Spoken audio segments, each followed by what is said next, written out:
పెళ్లి చేసుకునే సమయంలోనే చేసుకోవాలి, లేదంటే లేదు. ఇక పెళ్లి అనే బంధంలోకి అడుగు పెడితే ఒకరికొకరు చనిపోయే వరకు నమ్మకంగా బ్రతకాలి. ఎందుకంటే ప్రతి వ్యక్తికి కొన్ని లోపాలుంటాయి, మరికొన్ని మంచి గుణాలుంటాయి. వాటన్నింటినీ అంగీకరించాలి. అది డబ్బు కావచ్చు, శృంగార కోరికలు కావచ్చు, ఏదైనా సరే నమ్మకంగా ఒకరికొకరు కష్టసుఖాల్లో తోడుగా ఉండాలి.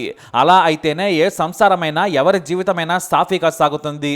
లేదని తాత్కాలిక సుఖాల కోసం దారి తప్పినా, లేదంటే డబ్బు కోసం అక్రమాలు తొక్కినా అంతే సంగతులు. సరిగ్గా ఉడకని బంధాలతో ఒకటైన ఓ జంట చివరకు బాహ్య ప్రపంచానికి వార్తగా మారింది. వారిలో ఒకరు సజీవదహనమయ్యారు. వారి కారణంగా మరో అమాయకుడు చావు బ్రతుకుల మధ్య ఉన్నాడు. కేరళ కొల్లాంలో జరిగిన ఈ సంచలన ఘటన దారి తప్పిన బ్రతుకులను ఎత్తి చూపింది. ఎందుకంటే భార్యను ఆమె పిరిడిని చంపేందుకు హాలీవుడ్ రేంజ్ చేశాడు భర్త.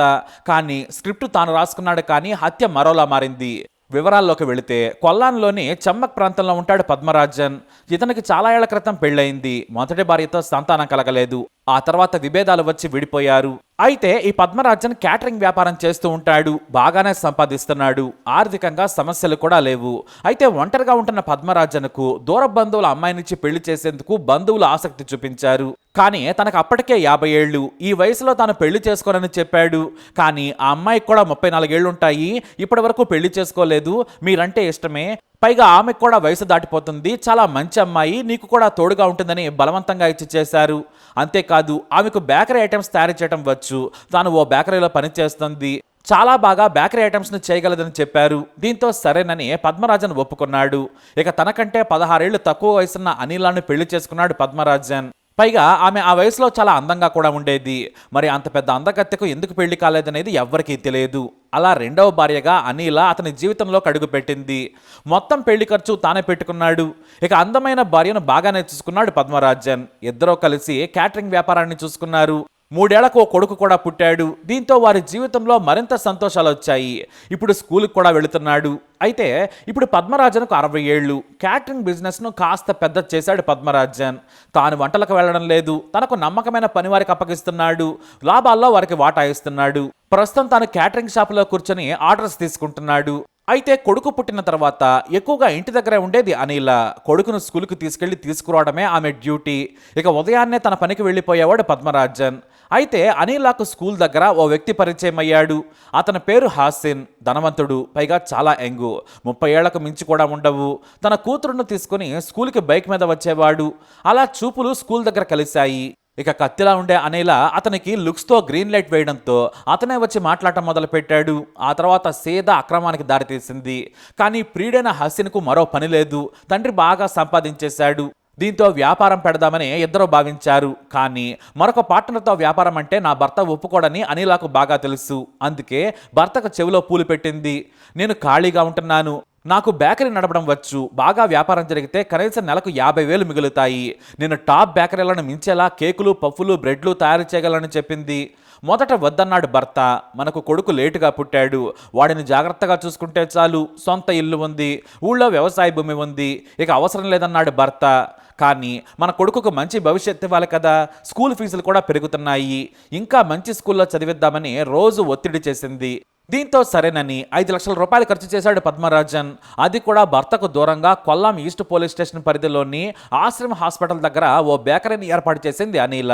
ఎందుకంటే దీనికి 2 కారణాలున్నాయి. వ్యాపారం జరిగేందుకు మంచి లొకేషన్, ఎందుకంటే అక్కడ కాంపిటీషన్ లేదు. ఇక అలాగే భర్తకు దూరంగా స్వేచ్ఛగా ఉండొచ్చనేది ఆమె మరో ఐడియా. అది కాస్త వర్కౌట్ అయింది. అయితే బేకరీ ఏర్పాటు చేసిన తర్వాత ప్రియుడిని ఆహ్వానించింది అనిల. అంతేకాదు అందులో పనిచేసే ఇద్దరు పనులకు కూడా బిజినెస్ పార్ట్నర్గా పరిచయం చేసింది. కానీ వారిద్దరూ పేరుకే వ్యాపారం, కానీ శృంగారం కోసం దాన్ని వాడుకుంటున్నారు. ఇక లాభాలు రాకపోయినా నష్టాలు వచ్చినా తాను చూసుకుంటానని ప్రియుడు హాసిన్ చెప్పాడు. ప్రతి నెల అద్దె నుంచి పనివాళ్ల ఖర్చులు నేనిస్తాను, మిగతా లాభం నీ భర్తకి ఇచ్చేయమన్నాడు. దీంతో ఆమె కూడా సరేనంది. అయితే ప్రతిరోజు రాత్రి సమయాల్లో ఇంట్లో ఫోన్లో మాట్లాడుతూ ఉండేది అనిల. అదేమని అడిగితే పనివాళ్లతో మాట్లాడుతున్నానని ప్రియుడితో కబుర్లు చెప్పేది. దీంతో భర్తకు అనుమానం కలిగింది. ఓ రోజున రహస్యంగా వెళ్లి బేకరీ దగ్గర చూశాడు పద్మరాజన్. ఓ అందమైన యువకుడు బేకరీ కౌంటర్ దగ్గర కూర్చున్నాడు. అతనితో నవ్వుతూ మాట్లాడుతోంది అనిల. అంతేకాదు సాయంత్రం వరకు కాపకాయగా అతని ఒమినీ వ్యాన్లో రాత్రి 8:30 గంటలకు అనిలాను ఎక్కించుకున్నాడు. తానే స్వయంగా తమ ఇంటి దగ్గర దించడం గమనించాడు పద్మరాజన్. దీంతో ఏదో వ్యవహారం జరుగుతుందని నిఘా పెట్టాడు. ఫోన్ మాట్లాడుతుంటే ఎవరని అడిగేవాడు. 2 రోజుల తర్వాత మళ్ళీ ఉదయం 11 గంటలకు తన బేకరీకి వెళ్ళాడు పద్మరాజన్. వెళ్లడమే వేగంగా వెళ్ళిపోయాడు. సరిగ్గా ఆ సమయంలోనే బేకరీలో తన భార్యతో పాటు ఉన్నాడు హసీన్. ఇతనెవరు, కొత్త పనివాడా, చాలా రిచ్గా ఉన్నాడని ప్రశ్నించాడు పద్మరాజన్. భర్తను ఆ సీన్లో కోపంగా చూడగానే కంగారు పడింది అనిల. ఎవరితనని గట్టిగా అడగడంతో నా బిజినెస్ పార్ట్నర్ అని చెప్పింది. ఆ మాట వినగానే షాక్ అయ్యాడు పద్మరాజన్. నాకెందుకు చెప్పలేదన్నాడు. నీ దగ్గర డబ్బు లేదనుకున్నాను, నాకు బిజినెస్ పెట్టాలని ఉంది. తెలిసిన వాళ్ళు ఇతనిని పరిచయం చేశారు, చాలా మంచి వ్యక్తి, పెట్టుబడి కూడా పెట్టాడని చెప్పింది. దీంతో నాకు చెప్పకుండా ఎలా చేర్చుకున్నావని గొడవ పెట్టుకున్నాడు. ఆ వెంటనే భార్యను ఇంటికి లాక్కెళ్ళాడు భర్త. ఇంటి దగ్గర అతనితో అక్రమ బంధం పెట్టుకున్నావని నిలదీశాడు. కానీ లేదని వాదించింది అనిల. ఆమె ఫోన్ను ఓపెన్ చేసి చూడగా 100 కాల్స్ 100 చాటింగ్స్ ఉన్నాయి. వారి చాట్లోని మాటలు తేడాగా ఉన్నాయి. దీంతో గొడవ పెట్టుకున్నాడు. అంతేకాదు బేకరీ నుంచి అతన్ని పంపించాలని హెచ్చరించాడు. కానీ అతను పెట్టుబడి పెట్టాడని చెప్పి వాదించింది. దీంతో గొడవ బజారున పడింది. ఇద్దరికీ తెలిసిన ఈ గొడవ పెద్దల వరకు వెళ్ళింది. కానీ ఆ యువకుడితో అనిల అక్రమందం పెట్టుకుందని అందరూ మాట్లాడుకోవడం విన్నాడు పద్మరాజన్. పైగా తాను వృద్ధుడు, తన భార్య అందమైన వయసులో ఉన్న యువతి కావడంతో అతనికి మరింత ఇబ్బందిగా అనిపించింది. పెద్దల దగ్గర 3 సార్లు గొడవ జరిగింది. తాను పెట్టిన డబ్బులు ఇవ్వాలని నిలదీశాడు హసీన్. దీంతో వ్యాపారంలో పెట్టిన డబ్బులు 1,50,000 తిరిగి హసీన్కి ఇస్తే వదిలి వెళ్ళిపోతాడని నిర్ణయం తీసుకున్నారు. కానీ ఆ తర్వాత తాను నష్టాలు వచ్చిన సమయంలో తానే అద్దె కట్టాను, పనివాళ్లకు జీతాలు ఇచ్చాను, అవి అవసరం లేదు, కానీ పెట్టుబడి ఇస్తే సరిపోతుందని మరోసారి ఒంటరిగా వచ్చి హసీన్ అడిగాడు. దీంతో తట్టుకోలేకపోయాడు పద్మరాజన్. తన పరువు పోయిందనుకున్నాడు. మరోవైపు పెద్దలు డిసెంబర్ 10, 2024 లోపు మొత్తం 1,50,000 డబ్బులు ఇచ్చేస్తే హసీన్ తన భార్య బేకరీ నుంచి వెళ్లిపోతానని బాండ్ మీద సంతకం కూడా పెట్టాడు. దీంతో గొడవ సద్దుమణిగింది. కానీ ఈ లోపు తాను లాభాలు తీసుకుంటానని చెప్పి ప్రతిరోజు బేకరీకి వెళ్ళేవాడు హసీన్. ఇటు భార్యను వెళ్లొద్దని చెప్పేవాడు. నష్టాలు వచ్చినా పర్వాలేదు, నేను భరిస్తాను, నువ్వు డిసెంబర్ 10 వరకు ఆగాలని చెప్పాడు. కానీ అనిలా వినలేదు. ప్రియుడి కోసం వెళ్లేది. మళ్ళీ కలుసుకునే సమయం రాదని భర్త మాట లెక్క చేయకుండా బేకరీకి వెళ్లేది. బేకరీ వెనక రూమ్లో ఎంజాయ్ చేసేవారు. తనను భార్య మోసం చేస్తుందని పెద్ద మనుషుల దగ్గర పంచాయతీ పెట్టినా కూడా వినడం లేదని రగిలిపోయాడు. ప్రతిరోజు ఇంట్లో గొడవే. అయితే డిసెంబర్ 10 వరకు అనిల బేకరీకి వెళ్లకుండా ఆగలేకపోయింది. భార్యకు ఎంత చెప్పినా వినడం లేదు. నష్టాలు వస్తాయని, బేకరీలో ₹1,00,000 విలువ చేసే బ్రెడ్, కేకు, పఫ్స్, డ్రింక్స్ ఉన్నాయని చెప్పేది. గొడవ పెట్టుకుని ఇంట్లో నుంచి వెళ్ళిపోయేది. అంతేకాదు కోపంలో నేను ఒంటరిగానైనా వ్యాపారం చేసుకుని బ్రతుకుతానని బెదిరించింది. దీంతో కాస్త భయపడ్డాడు పద్మరాజన్. తనను వదిలేసి వెళ్ళిపోతుందని, కొడుకును దూరం చేస్తుందనుకున్నాడు. తనను మోసం చేసిన అనిలాను, ఆమె ప్రియుడిని చంపేయాలనుకున్నాడు పద్మరాజన్. కానీ అది రోడ్డు ప్రమాదమని నిరూపించాలని పక్కాగా ప్లాన్ చేశాడు. ఇక పద్మరాజన్ సైకోలా మారిపోయాడు. తాను బెదిరించినా భయపడటం లేదు కాబట్టి వ్యూహాత్మకంగా హత్య చేయాలనుకున్నాడు. ఏకంగా హాలీవుడ్ క్రైమ్ థ్రిల్లర్ను మించిన మర్డర్ ప్లాన్ సెట్ చేసేశాడు. తన పరువు తీస్తుందని రగిలిపోయిన పద్మరాజన్ రాత్రి సమయంలో బేకరీ దగ్గర రహస్యంగా ఎదురు చూశాడు. 5 లీటర్ల పెట్రోల్ కొన్నాడు.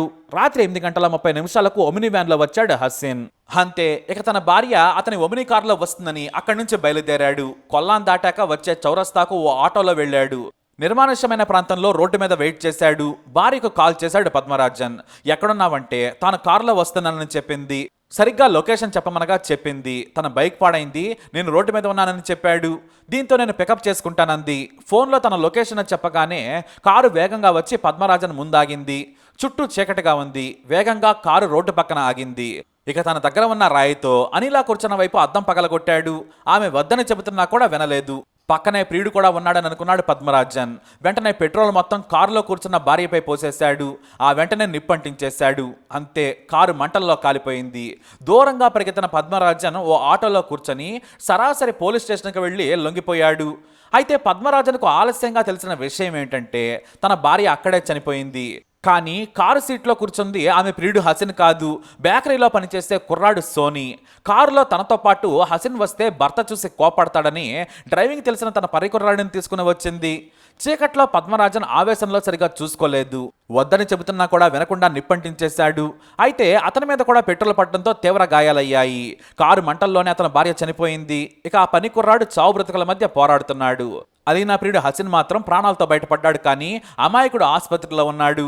అయితే తాను తన భార్య ఆమె ప్రియుడిని చంపాలనుకున్నాను, తనదే తప్పని సోనీ కుటుంబ సభ్యులను క్షమాపణ కోరాడు పద్మరాజన్. అలా అనిలా బేకరీ వ్యాపారం ఆమె ప్రాణం తీసింది. మరో కుర్రాడి జీవితం నాశనం చేసింది. ఇటు భర్త జైలుకు పోయాడు. పాపం వారి కొడుకు అనాథగా మిగిలాడు. మరి ఈ క్రైమ్ వీడియోపై అప్డేట్స్ కోసం మై ఛానల్ ఫాలో అవ్వండి. అలాగే తప్పకుండా సబ్స్క్రైబ్ చేసుకోండి.